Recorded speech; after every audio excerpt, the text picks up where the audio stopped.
This week on The Lot.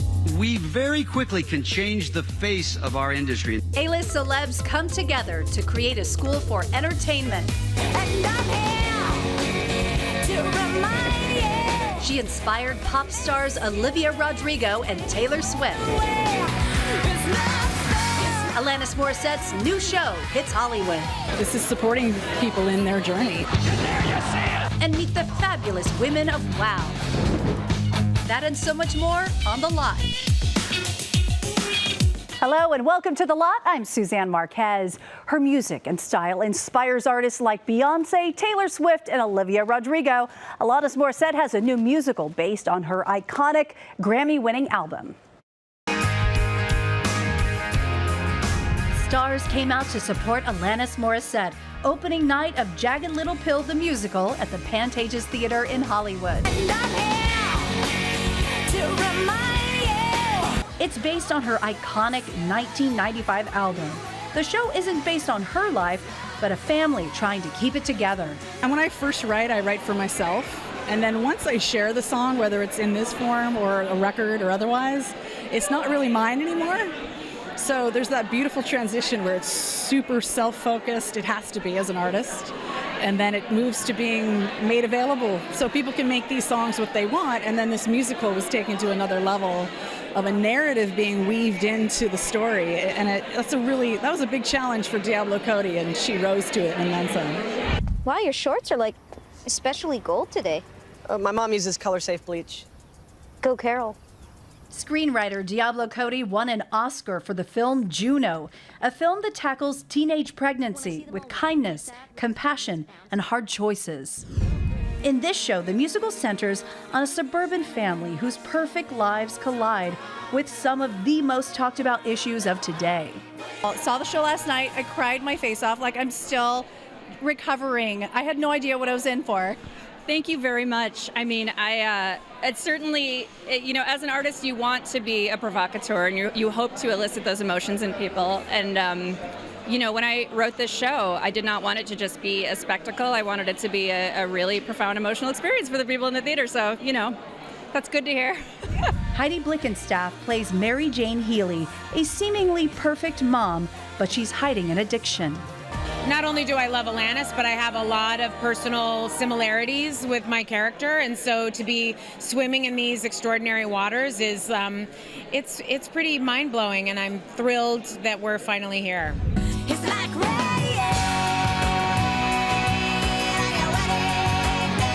Alanis Morissette shattered the perception of the female singer-songwriter, introducing the world to an unapologetic poet, fearless in sharing her feelings of rage and disappointment, giving voice to a generation in songs that continue to inspire. It's all these stigmatized feelings, like we weren't allowed to feel angry or sad or scared or ambivalent or depressed. We weren't allowed to feel all these things, yet there we were feeling it. So for me, it was just about marking it specifically so I wouldn't get sick. It was an imperative to write. And then once it turned into a whole other machine, magical confetti, I remember thinking, well, this has now turned into activism for me. I want to keep going on the macro level because this is supporting people in their journey. So this is amazing. And Jagged Little Pill runs through October 2nd at the Pantages in Hollywood, then moves to San Francisco and across the country on its national tour. Hi, Frank. Where are you right now? None of your business. Come on, Fletch. Aren't you bored? I need you for a story. Jon Hamm revives an offbeat gumshoe made famous by Chevy Chase in the new Paramount Pictures film Confess, Fletch. The movie is based on Gregory MacDonald's 1976 novel of the same name and a sequel to 1989's Fletch Lives. What we didn't want to do was get into a Chevy Chase contest. We were very aware that Chevy did a very nice job with his version of the film, but there's a lot of room to reinvent and reimagine and reintroduce this franchise and this character to a whole new generation, and that's what we've done. The film reunites Jon Hamm with former Mad Men co-star John Slattery, Marcia Gay Harden, and Kyle MacLachlan co-star. Confess, Fletch is rated R, available right now as a digital download on Amazon Prime Video, Google Play, and Apple TV+. The 90s are back with Clerks 3. I talked to Rosario Dawson, who plays Becky, about this beloved fun franchise. She's just got a particular kind of charm to her that's really resonated with people over a lot of years. Audiences fell in love with Rosario Dawson as Becky in Clerks 2. She's the manager of the movies where Dante and Randall work and doesn't believe in love until she falls for Dante. I saw the film for the first time at the premiere and was like, that's Becky. Like, I'm seeing Becky again. Like, I believe that. They're new scenes, it's new lines, but same character. And that was fun to be able to bring that back to life. Are you the doctor? I'm the doctor, Dr. Leidenheim. I'll be your savior this evening.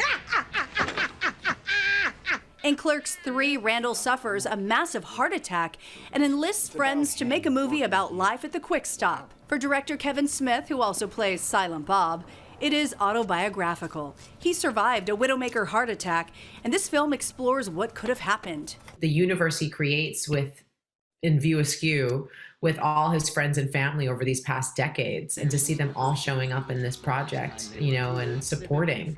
It's like, that's what this looks like. That's what this looks like in real time. We've got to experience that with Kevin and be happy for him that all these years he's been able to make the films that he wants, the way that he wants, with the people that he wants, and do so as a nerd who loves just the whole process. Like, he digs it. After my chat with Rosario, I sat down with acclaimed director Kevin Smith, aka Silent Bob. Yeah, I totally copied your characters, wearing the flannel around my waist and the, Red Hot Chili Pepper t-shirt and dyeing my hair black even though I have dark hair. Do you know how often I've been derided over the course of not just my career but my life for having no sense of fashion or style whatsoever? And yet what you're telling me, yes, is that you bit from some of our characters. So, my wife's wrong. That's how we did it in the 90s, son! Back to your movie. This was so touching. It felt like it was so autobiographical Very and much so. Inspired by your life's journey. Was it fun to write it? Was it a little heartbreaking because this is right after the pandemic? Bliss. Look, nice thing about being a writer is like the world could be going to hell right outside your window as it was during the pandemic, and you can fashion a better world. Yeah. You know, like when the news sucks, I just go in my office and like, well, I'm gonna do this, and that is writing, in case people are like, what is that? You can fashion a different place for you to go hang out in and stuff. So for me, like, writing it was, all the movies are personal. I'm not creative enough to like just invent a movie. I gotta just basically steal from my real life and then change names and stuff. I remember hearing you sold your comic book collection to make the movie, so it tells me you were a nostalgic child. What is that about collecting and making movies and like you said, being born as a sentimental, nostalgic soul? I think it has a lot to do with I was raised a soft kid. I wasn't a sports kid by any stretch of the imagination. When we were young, sports were everything in our world. Baseball, football, and not just watching them on TV, but playing them, Pop Warner and Little League and stuff. And that never appealed to me. I always liked sitting around watching TV. I loved movies. I loved the unreal stuff. There was no internet then, but like you could go to a Comic-Con and interact with people and find scripts, and that was the spot for me. And we live a life where like you get to play as a kid, and then at a certain point when you're an adult, they're like, grow up. You don't get to do that stuff anymore. And I live a different life. Thanks to my job, I get to stay 16 to 22 years old for the rest of my life, do the same things I've been doing since I was in that age period. Never truly had to grow up. Well, and plus, like, there's something to be said about hit songs like Glory Days. Like, you get to relive some of your best, most nostalgic comfort food memories. And I'm one of the most nostalgic people you've ever met. When I was 9, I was nostalgic for being 8. So, like, it's in my blood. So yes, of course, like, Bruce being the patron saint of where I come from, the great Garden State of New Jersey, there's a man who certainly knows nostalgia very well, and I grew up on that music. So, I needed a few years under my belt to lean into nostalgia. Like, if I could have, I would have made Clerks 3 straight after Clerks, skipping Clerks 2, and like, let's be nostalgic for it. But I had to build up a few years ahead of steam and whatnot. But we earned it. Like, that's what I love about this movie. It's a magic trick that very few people could pull off. Like, we put in 30 years to make this magic trick work. Clerks 3 is in theaters now. The only all-female wrestling league with a global footprint is returning to the ring. The blow-by-blow from the Lot's Jeff Vaughn. Suzanne, wrestlers like The Rock and Hulk Hogan. They've had some big, incredible matches on the mat, but prepare to be wowed by the incredible strength and talent of female superheroes and their rivalries inside the ring. Randy Rah-Rah, roll through. Nice kick. Women of Wrestling is back. And there you see it. Wow, the all-female sports franchise is once again hitting the ring. With new superheroes and some returning rivalries, WOW is owned by Jeannie Buss, president of the Los Angeles Lakers, and was created by David McLean, founder of the original Glow. Gorgeous ladies of wrestling. It's amazing. It's been over a 30-year journey of mine to see that women athletes get the platform they deserve in professional wrestling. I want young women to see these strong role models to inspire them that anything is possible. Both say the show is more than body slamming action. WOW is a league where representation reigns. Our roster is amazing. We have different ethnicities, different cultures. Everyone's going to shine and bring something to the table. And each episode brings an inside look at those superheroes. I think the cornerstone of WOW is the stories that we tell, the narratives that are illuminated. You'll see someone you recognize. You'll relate to somebody on this show. But of course, there will be drama. What can we expect this season? Well, you know, a lot of strong women, strong personalities. People might clash. But I think that just shows, you know, the breadth of personalities that we do have. And so there might be some drama, there might be some intrigue, there might be some friendships, new things that form. WOW, Women of Wrestling airs Saturday night, 11 o'clock on KCAL 9 and nationwide. Make sure to check your local listings. Paramount Global is the parent company of the lot and also distributes WOW in international markets. It's the largest distribution deal for any all-female wrestling brand. Back to you, Suzanne. Thanks, Jeff. Love it. Viola Davis gets rough and tough in South Africa. Entertainment Tonight takes us on the set of The Woman King next.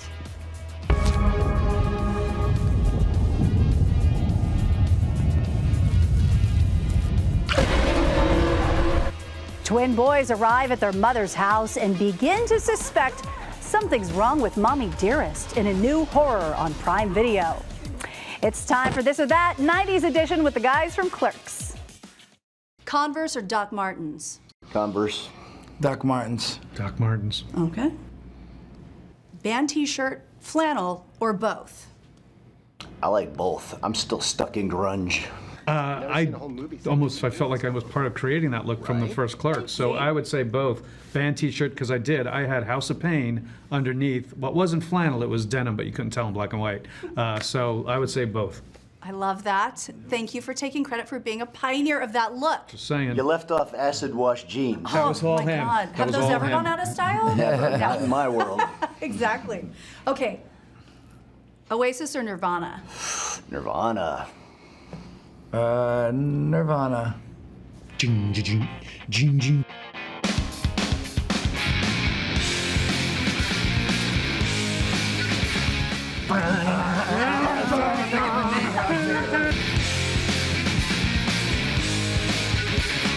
On that tip, MTV, VH1, or both? Ooh. I'm a VH1 guy now because I'm old, but it's MTV. Is there I don't even know there was MTV because I don't even know there was VH1. Remember Pop-Up Video? Oh yeah, I mean I was a big fan of. I didn't have it. I'm saying I didn't get. Okay, to you see heard about that. it. Yes. If you wanna be my lover, you gotta get with my friends. Make it last forever. Friendship never ends. I was a big fan of the Behind the Music series on VH1, but when MTV was a music channel, now it's a reality TV freaking channel. So I'd say MTV when it was cool, and then the Behind the Music. I for love VH1. the 90s. Yeah. Bring back cribs. Bring back cribs.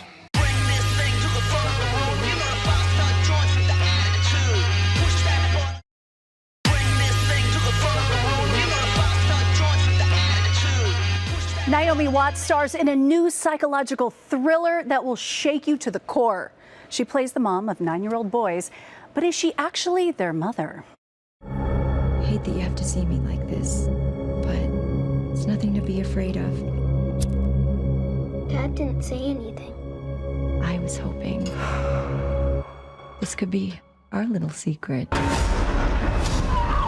You're not her mother. Twin brothers, played by Cameron and Nicholas Cravetti, arrive at their mother's country home to discover her face covered in bandages. You're early. And she's not acting like herself, making the boys wonder if she's even their mother at all. This movie is based on the 2015 Finnish film of the same name, the story inspired by mommy makeover shows and how the children often don't recognize their mothers afterward. I think it's so fascinating that we don't take children into account for these big adult decisions, and we don't discuss a lot of things and how it goes to the scariest places for them. Can we talk about that? You know, I'm a mom, I have a 6-year-old, and this movie blew my mind. Yeah, I mean, and making it at times was difficult for that reason too, because I didn't want to ever be a vision that might come to them in the night because of a scary scene that we shot. There are some themes in it that really address motherhood. I loved the original so much, and I thought this script was wildly compelling, and I had such a great number of conversations with Matt about his interpretation of how he saw the story and the psychological things he wanted to address and actually reduce the gore. So I trusted him and just thought this is worth doing a reimagining of the original. Don't you think something's different? It's hard to know what's real and what's imagination, but a lesson in keeping secrets. Trauma without information can lead children to fill in the blanks in the worst ways imaginable. You are my mother! Did you guys get scared filming this movie at all?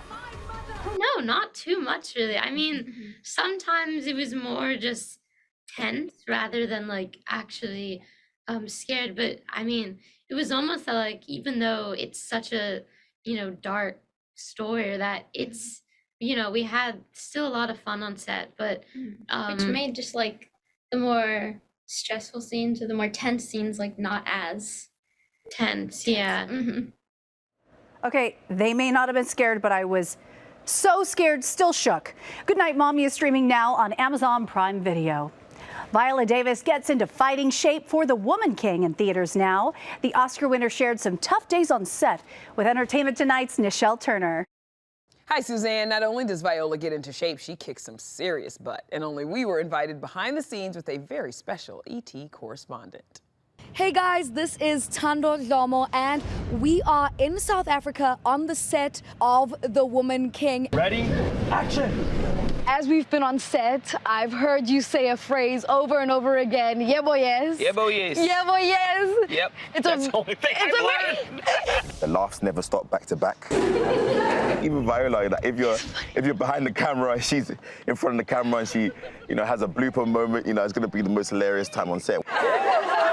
There was a lot of laughter in between takes, but from the highly choreographed battle scenes to these one-on-ones, it's clear Miss Viola was fierce. The Algojia tribe are a tribe of women who probably were considered unruly in their villages. The girls they couldn't, control, and they became soldiers. They were not allowed to marry, have sex, have children in order to fight, and I am their esteemed leader. John Boyega portrays real-life King Gezu. Tando plays one of his many wives. All the ladies train twice a day, 6 days a week to get into Ugoji fighting form. When I started the martial arts, I was like, I'm 56, I'm a woman, I can't take down this dude, I can't do this, I can't do that, and then suddenly I could. And of course, we'll have so much more on the next Entertainment Tonight. I'm Nichelle Turner. Back to you, Suzanne. Thanks, Nichelle. A new magnet school in downtown LA is attracting Hollywood's A-list. I just feel like if you're not part of the solution, then you're part of the problem. George Clooney and some famous friends in a class of their own. The lesson plan, an industry education for underserved students.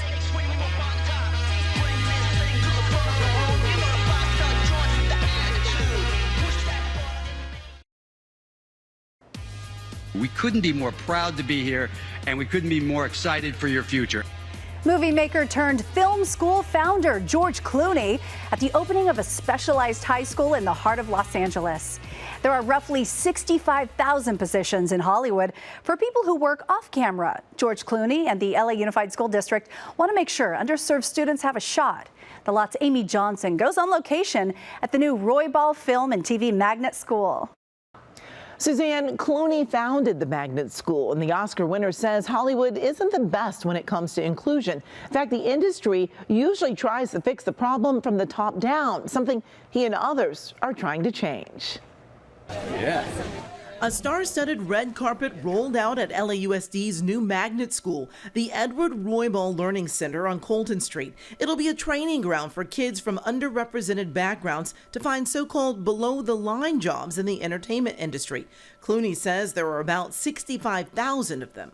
You could study acting for 40 years and spend a fortune and never get a job, right? It's luck when you get a job. Below the line, learning about editing, learning about cinematography, learning about visual effects.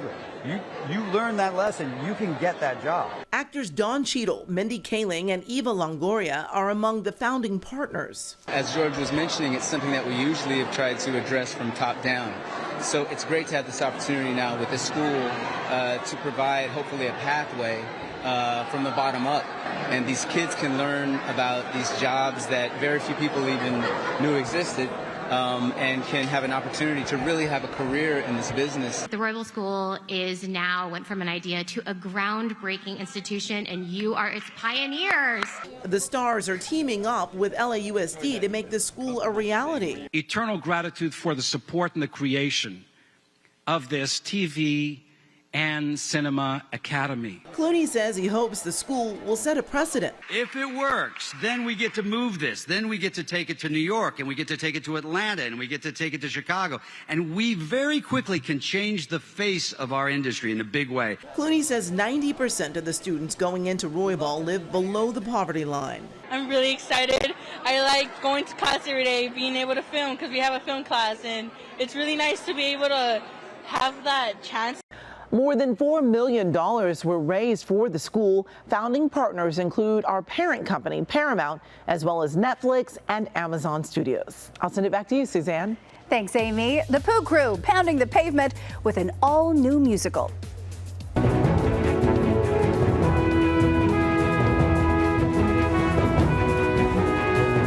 Winnie and the gang are out to prove you are braver than you believe and smarter than you think. Next.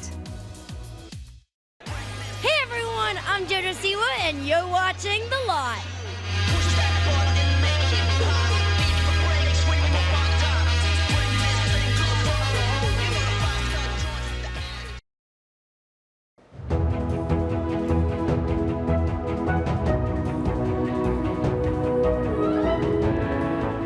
The 100-Acre Wood is traveling the country. Disney's Winnie the Pooh, the new musical stage adaptation, is a family-friendly show that brings Pooh, Christopher Robin, and all the friends you love together. They're life-size puppets featuring many of the charming songs written by the Sherman Brothers. They also have special sensitivity-friendly shows to accommodate everyone. And what we do in those shows is we have the lighting that is it doesn't go completely dark so that you're in familiar surrounds, that the sound is not too loud so there's no sort of abrasive noises that are going to startle anyone, that there's comforting areas that you can go in and out of the theater at any stage during the show, to go to a quiet area if you need to calm yourself, or indeed we even have a non-shushable policy. You can't shush anyone during the show. So everyone should be able to access the show at their level.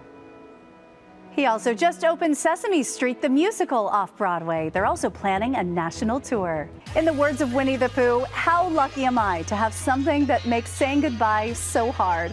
Thanks for watching. I'm Suzanne Marques. We hope to see you again next week on The Lot.